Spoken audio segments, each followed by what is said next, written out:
आज आपण देश पातळीवर जर पाहिलं एक इंडिया आघाडी निघालेली आहे. इंडिया आघाडी. आज त्या आघाडीचा नेता कोण आहे?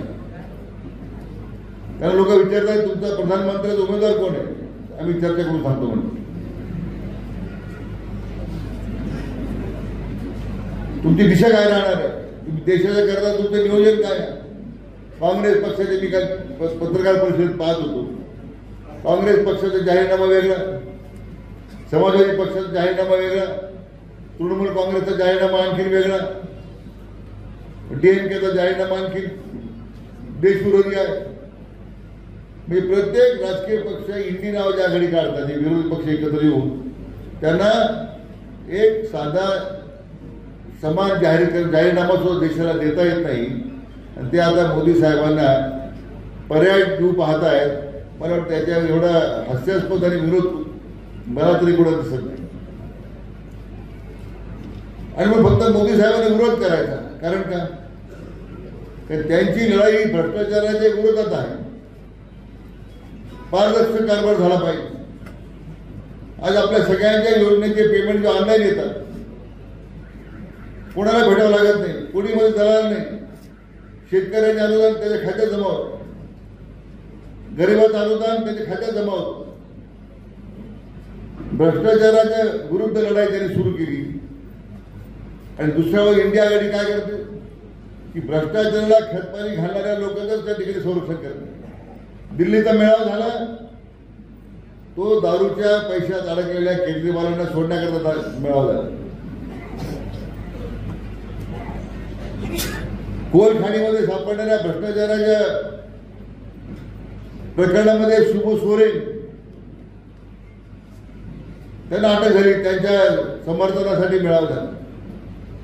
एका बाजूला देश पातळीवर भ्रष्टाचाराला संपवण्याचा विडा जो आदरणीय मोदी साहेबांनी उचलला, आणि दुसऱ्या बाजूला इंडिया आघाडीतून पुन्हा भ्रष्टाचाराला या देशामध्ये त्याला मान्यता देण्याकरता इंडिया आघाडीचा त्या ठिकाणी मेळावा होतो. याच्यातून काय निष्पन्न होतं? आज देशामध्ये विविध आघाड्यांवर ते काम सुरू आहे. वेगळ्या योजनांची अंमलबजावणी सुरू आहे. मग ताईंनी प्रभू रामचंद्रांचा उल्लेख केला की भूमी प्रभू रामचंद्रांच्या पदस्पर्शाला पुढे झालेली भूमी आहे. आणि 500 वर्षाच्या प्रतीक्षेनंतर आज रामलल्लाची स्थापना त्या अयोध्यामध्ये होते. याचा आम्हाला सगळ्यांना अभिमान आहे. अनेक लोकांनी पाहिलं की राम मंदिराच्या उद्घाटनाला काँग्रेस पक्षाने जायचं नाकारलं. 5 वर्ष रामाच्या आशीर्वादाबद्दल त्यांनी प्रश्न उपस्थित केले. आणि त्यांच्या मांडीला केसरकर साहेब म्हटल्याप्रमाणे त्यांची घडाघड उद्धव ठाकरे. हिंदुत्वाचा पुरस्कार करणारे आदरणीय बाळासाहेब ठाकरे जर हयात असते तर मला वाटतं उद्धवला सुद्धा लाच घालून घराबाहेर काढला असा समज होता. औरंगजेबाच्या कबरीवर औरंगाबादला त्या ठिकाणी फुलं तोडली जात आहे, उदासीकरण केलं जात आहे मागच्या महाविकास आघाडी सरकारच्या काळामध्ये. तरी उद्धवजी बोलत आहेत. मग काही सावरकर साहेबांचा उल्लेख झाला. स्वातंत्र्य सावरकरांच्या बाबतीमध्ये राहुल गांधी गैररोजगार काढतात, त्याच्या मांडीला उद्धव ठाकरे बसतात. कोणता हिंदुत्व आहे तुमचं? आणि अशा या संपूर्ण पार्श्वभूमीवर यांचं हिंदुत्वाचं खरं जे रूप आहे हे फक्त सत्तेसाठी आहे हे आता लोकांच्या समोर आलेलं आहे. आणि या निवडणुकीमध्ये खरं हा तो निकाल घ्यायचा. सदाशिव लोखंडे उमेदवार आहेत, राधाकृष्ण उमेदवार आहेत, दीपकराव केसरकर उमेदवार आहेत. त्यापेक्षाही विचाराची लढाई. हे देशाला महासत्तेकडे घेऊन जाण्याची जी आता वाटचाल सुरू आहे. काँग्रेसची सत्ता गेली, आपण 15 नंबरवर होतो. आज जगाच्या 3ऱ्या क्रमांकावर आपल्या अर्थव्यवस्था आणण्याचं काम ज्यांनी केलं असेल, ज्यांनी करून दाखवलं ते आपले आदरणीय प्रधानमंत्री नरेंद्र मोदी आहेत. आणि वाटचाल आपली अशी निरंतर आपल्याला चालू ठेवायची आहे. शिर्डीमध्ये 500 एकर जमीन आपण दिली महामंडळाची. का बरं? जिल्ह्याला महसूल मंत्री पूर्ण नव्हते. पामणेरावला जमीन देण्यापेक्षा मी एमआयडीसीला दिली. 600 एकर जमीन बेलवंडीची आपण एमआयडीसीला दिली. नगरची 600 एकर जमीन महसूल खात्याची एमआयडीसीला दिली.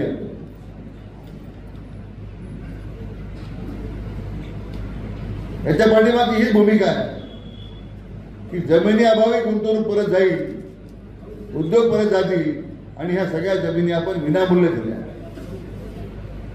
कारण बाहेरच्या सगळ्या एमआयडीसी मध्ये जमिनी 4,000 5,000 रुपये स्क्वेअर मीटर आहे आणि आपल्या सगळ्या महामंडळाच्या जमिनी आपण 850 रुपये स्क्वेअर मीटर दिलेल्या आहे 4,000च्या ऐवजी. गुंतवणूकदार काय विचार करणार आहे की बाहेरच्या 4,000 रुपये स्क्वेअर मीटर जमीन घेण्यापेक्षा स्क्वेअर मीटर जमीन घेण्यापेक्षा मी शिर्डीला जायला 840 स्क्वेअर मीटर जमीन घ्यायला, मी श्रीरामपूरला जायला जमीन घ्यायला, मी बेलंडीला जायला जमीन घ्यायला. याचा उल्लेख होता दीपक केसरकर साहेबांनी केला. तुम्ही सेंटर फॉर एक्सलन्स तुम्ही श्रीरामपूरला द्यायची तयारी दाखवली, जमीन देणं ही आमची जबाबदारी आहे आपण कामाला. महसूल खात्याकडे जमीन या ठिकाणी चिंता नाही.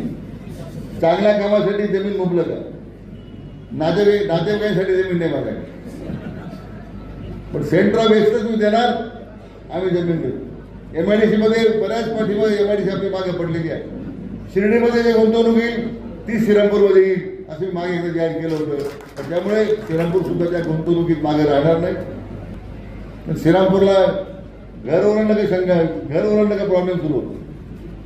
इथं आमचे सगळे घरं इथं उपस्थित आहेत ते एकाच पक्षाचे आहेत, महायुतीचे आहेत. हे मला आपल्याला सांगितलं पाहिजे. मी कोणत्या घरात जातो महायुतीचाच कार्यकर्त्यावर सापडतो. जे काँग्रेसचे आहेत, जे BRSचे आहेत, जे उभाटाचे आहेत, जे राष्ट्रवादीचे आहेत, तुतारीचे, ते औषधाला सुद्धा मित्र तुम्हाला सांगतो या तालुक्यात शिल्लक राहणार नाही. इतकं सांगतो तुम्हाला, संधी आलेली इतकं चांगलं काम करायचं. मनापासून आपल्या सगळ्यांना धन्यवाद देतो. ABP माझा, उघडा डोळे बघा नीट.